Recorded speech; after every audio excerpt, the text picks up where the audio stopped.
اعوذ باللہ من الشیطان الرجیم بسم اللہ الرحمن الرحیم معزز ناظرین سامعین السلام علیکم۔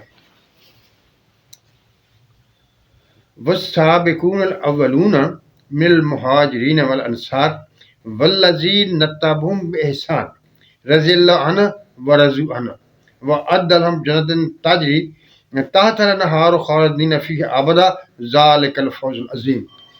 یہ سورۃ توبہ کی آیت نمبر 100 ہے، جس میں اللہ تعالیٰ ارشاد فرما رہے ہیں کہ وہ پہلوں میں سے آگے بڑھنے والے جو مہاجرین میں سے اور انصار میں سے ہیں،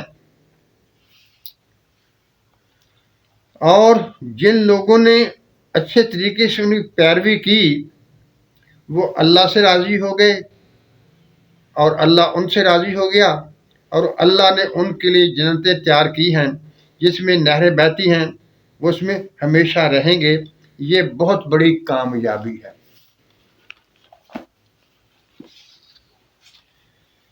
یہ آیت مبارکہ اس بات کی وضاحت کرتی ہے کہ وہ پہلے مسلمان، ابتدائی طور پر مسلمان، وہ جو کہ امت مسلمہ کی بنیاد ہے، ان کی کامیابی کا مژدہ اللہ تعالیٰ کی ذات نے سنایا ہے کہ وہ کامیاب ہیں، بلکہ ساتھ میں یہ کہا کہ وہ لوگ جو ان کی اچھے طریقے سے پیروی کریں گے وہ بھی اللہ تعالیٰ سے راضی اور اللہ تعالیٰ ان سے بھی راضی۔ سابقون الاولین یعنی اس کے بارے میں کہا یہ جاتا ہے کہ فتح مکہ سے پہلے جو مسلمان ہوئے تھے وہ سابقون الاولون میں شمار ہوتے ہیں، اور والذین اتبعوہم بإحسان سے کچھ لوگ مراد تابعین کو لیتے ہیں، لیکن جو قرآن شریف کا انداز بتا رہا ہے اس سے صرف تابعین نہیں بلکہ تا قیامت جو لوگ بھی السابقون الاولون کی پیروی کریں گے، اچھے طریقے سے ان کے اصولوں پر چلیں گے، ان سب سے اللہ راضی اور وہ اللہ سے راضی ہو جائیں گے۔ یعنی صرف تابعین تک محدود بات نہیں ہے، یہ تا قیامت ہے، کیونکہ صحابہ کرام کو اللہ تعالیٰ نے معیار بنا دیا ہے۔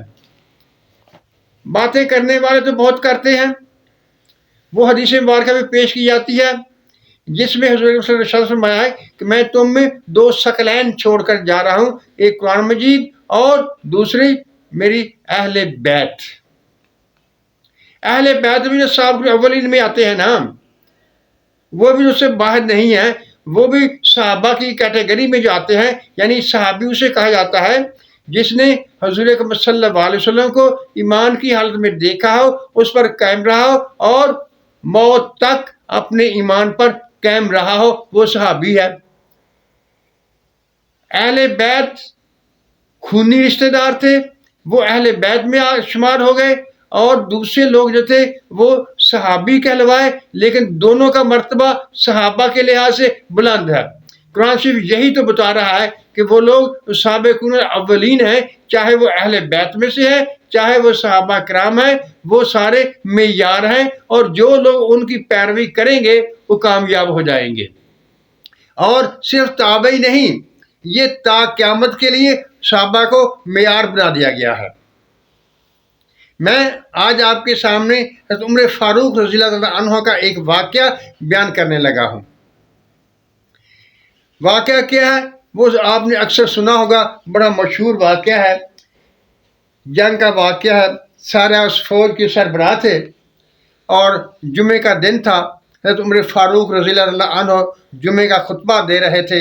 خطبے کے دوران انہوں نے 3 دفعہ آواز دی، یا سارد الجبل، یا سارد الجبل، یا سارد الجبل۔ صحابہ کے دور تھا۔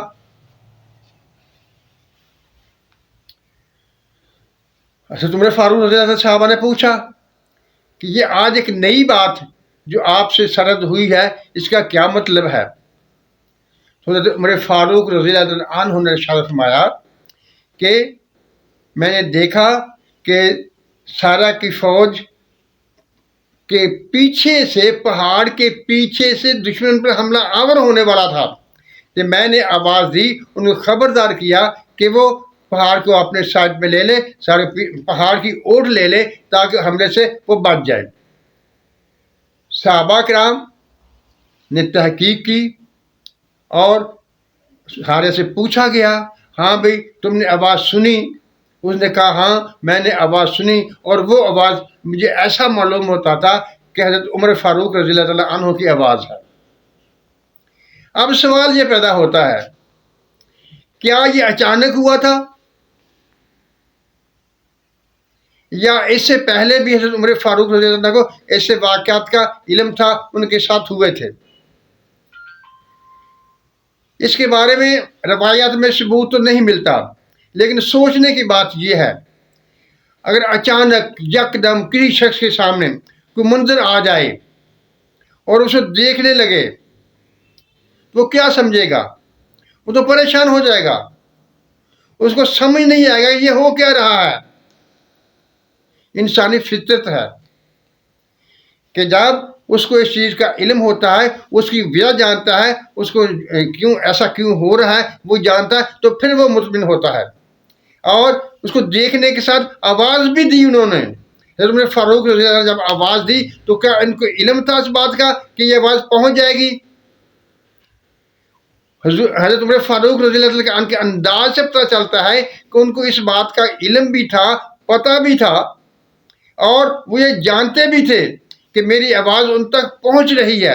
اگر وہ یہ سمجھتے کہ میری آواز ان تک نہیں پہنچ رہی تو وہ کبھی ایسی آواز نہ دیتے۔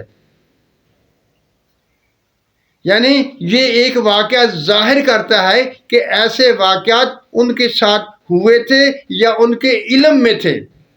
اگر کسی کے ساتھ پہلی دفعہ ایسا واقعہ ہو تو وہ پریشان ہو جاتا ہے، وہ اس کو سمجھ نہیں پاتا ہے، جبکہ حضرت عمر فاروق رضی اللہ عنہ کے طرز عمل سے یہ ثابت ہوتا ہے کہ انہیں کسی قسم کوئی تردد نہیں تھا، کوئی شک نہیں تھا، کوئی ابہام نہیں تھا۔ وہ یہ بھی جانتے تھے کہ جو کہ میں نے دیکھا وہ صحیح بھی ہے، اور میں جو آواز دے رہا ہوں میری آواز وہاں تک پہنچ بھی جائے گی۔ لیکن یہاں یہ بھی بات دیکھیں کہ عمر فاروق نبی نہیں تھے کہ وہ فرشتہ آ کے ان کو بتا گیا۔ نبی نہ ہونے کے باوجود یہ ایسا واقعہ ہونا، اس کی دلیل ہمیں تلاش کرنی پڑے گی، ہمیں دیکھنا پڑے گا۔ جو واقعہ جس طرح ہوا صحابہ کرام نے تصدیق کی، اس کا مطلب یہی ہے کہ یہ واقعہ ٹھیک ہے، اور جو اللہ تعالیٰ نے قرآن میں ارشاد فرمایا ہوا ہے وہ ما کان لبشر ان یکلم اللہ ہو، کہ یہ بشر اس قابل نہیں ہے کہ اللہ براہ راست سے بات کرے۔ اسے کیا کرتا ہے؟ پردے سے پیچھے سے آواز دیتا ہے یا اپنا کوئی فرشتہ بھیجتا ہے جو کہ وہی نہیں ہوتی۔ وہی حضور اکرم صلی اللہ علیہ وسلم کے بعد وہ معروف وہی ختم ہو چکی ہے، یعنی جو جبرائیل علیہ السلام لے کر آتے تھے، پیغام لے کر آتے تھے، وہ پیغام ختم ہو چکا ہے۔ باقی اگر سلسلہ ہے تو وہ اس معیار کا نہیں، اسے وہی نہیں گنا جاتا، کیونکہ شیطان بھی تو ایک دوسرے کو وہی کرتے ہیں، قرآن میں صاف موجود ہے۔ شیطان بھی ایک دوسرے کو وہی کرتے ہیں، لیکن وہ یہ وہی اور ہے، اور جو وہی حضور صلی اللہ علیہ وسلم پر نازل ہوتی تھی وہ اور تھی۔ یعنی امت کے نیک لوگوں میں اس چیز کا پایا جانا ضرور ہے، انہیں حالات سے آگاہی ملنا ضرور ہے، انہیں حالات سے آگاہی ہوتی بھی ہے، اور وہ اس کا سدباب بھی کر سکتے ہیں۔ یہ ایک چیز موجود ہے، اس کا انکار نہیں کیا جا سکتا۔ دوسری بات، جو انسان نے اپنا سفر، وہ سعودی سفر، یعنی اوپر منزل اپنے کھویا ہوا مقام حاصل کرنے کے لیے سفر طے کرنا ہے، اس میں بھی یہ بات ضروری ہے۔ یعنی اپنے مقام سے اوپر اٹھنے کے لیے اور اس مقام پر پہنچنے کے لیے جس مقام پر آدم علیہ السلام کو پیدا کیا گیا تھا، اس مقام پر پہنچنے کے لیے بھی ان چیزوں کی ضرورت ہے۔ وہ چیزیں واقعتاً ہوتی ہیں اور ان کو ماننا بھی پڑتا ہے۔ اگر کوئی ضد کر کے ان چیزوں کو نہ مانے تو اس کی اپنی مرضی ہے، لیکن قرآن میں بھی احادیث مبارکہ میں ان چیزوں کا ذکر موجود ہے اور یہ ہوتی ہیں۔ ضد اچھی نہیں ہوتی، جو چیز ثابت ہو رہی ہو اسے تسلیم کرنا چاہیے۔ یہ میں نے واقعہ آپ کے سامنے رکھا، آپ اس پر غور کیجئے اور اس کو سمجھیے۔ لیکن دلیل وہی ہے، اگر پہلی دفعہ ایسا واقعہ ہو تو آدمی پریشان ہو جاتا ہے، اس کی سمجھ نہیں آتی یہ کیا ہو رہا ہے۔ اگر وہ اس سے واقف ہو، اس سے متعدد بار ایسے واقع ہو چکے ہوں، تو پھر وہ مطمئن ہوتا ہے اور اس کے مطابق عمل کرتا ہے۔ اور حضرت عمر فاروق رضی اللہ عنہ کا عمل یہ بات ثابت کر رہا ہے کہ یہ چیز ان کے لیے نئی نہیں تھی۔ معزز ناظرین و سامعین، اللہ تعالی ہم پر رحمتوں کی بارش کرے، ہمیں سچ بولنے، سچ سننے اور سچ پر قائم رہنے کی توفیق عطا فرمائے۔ آمین۔ اللہ حافظ۔